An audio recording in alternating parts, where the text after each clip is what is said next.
বাসায় যদি ভালো মানের কুকি বিস্কিট বানিয়ে খেতে পারেন তাহলে বাহিরের অস্বাস্থ্যকর পরিবেশের বেকারির বিস্কিট কেন খাবেন কিনে বলেন তো।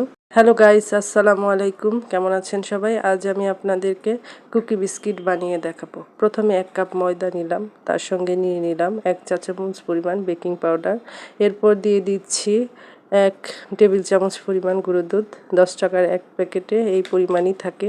এখন আমি এই সমস্ত উপকরণগুলো চেলে নিয়ে ভালো করে মিশিয়ে নিচ্ছি। পারফেক্ট বিস্কিট বানাতে হলে ভিডিওটি না টেনে সম্পূর্ণ ভিডিওটি মনোযোগ সহকারে দেখুন এবং এই প্রসেসে চেষ্টা করুন, ইনশাল্লাহ সফল হবেন।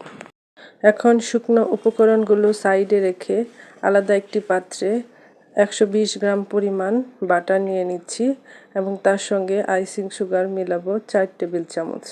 আমি প্রথম 2 টেবিল চামচ দিয়ে ভালো করে কাঁটা চামচের সাহায্যে বিট করে নিব। তারপর বাকি 2 টেবিল চামচ দিয়ে সুন্দর করে বিট করে একটি ক্রিমি টেক্সচার বানিয়ে নিব।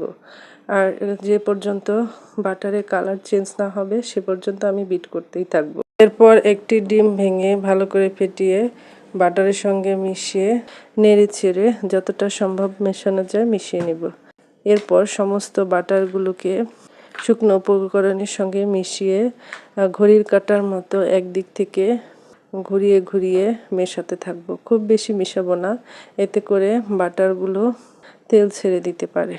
শুকনো উপকরণগুলো খুব ভালোভাবে মেশানো হয়ে গেলে এবার একটি স্প্যাচুলা দিয়ে নেড়ে চেড়ে গ্লাসের ভিতর একটি পাইপিং ব্যাগ ভরে বেটারটি ঢুকিয়ে দেব এবং আমার পছন্দ মতো আমি নজেল দিয়ে ইচ্ছা মতো ডিজাইন করে নেব। আমি এখানে 2টি নজেল দিয়েছি, আপনারা আপনাদের পছন্দ মতো নজেল দিয়ে ডেকোরেশন করে নেবেন। কিছু বেটার দিয়ে আমি এভাবে কুকি কাটারের সাহায্যে ডিজাইন করে নিয়েছি, আপনারা আপনাদের ইচ্ছা মতো ডিজাইন করে নেবেন। এবার বেকিং পেপার বেছানো ট্রেটিকে ইলেকট্রিক ওভেনের ভেতরে দিয়ে 160 ডিগ্রি সেন্টিগ্রেড তাপমাত্রায় 10 থেকে 15 মিনিট বেক হতে দিব। আসলে এক একজনের ওভেন এক একভাবে কাজ করে, তবে খেয়াল রাখবেন পুড়ে না যায়।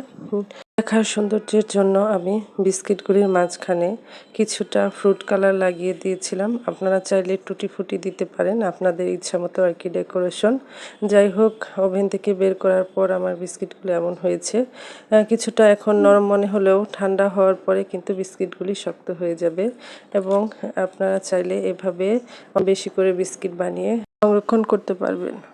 ভিডিওটিকে ভালো লাগলে সবাই লাইক কমেন্টস করে শেয়ার করে দিবেন এবং আমার এই ছোট্ট চ্যানেলটিকে সাবস্ক্রাইব করতে ভুলবেন না। ভালো থাকবেন সবাই, আল্লাহ হাফেজ।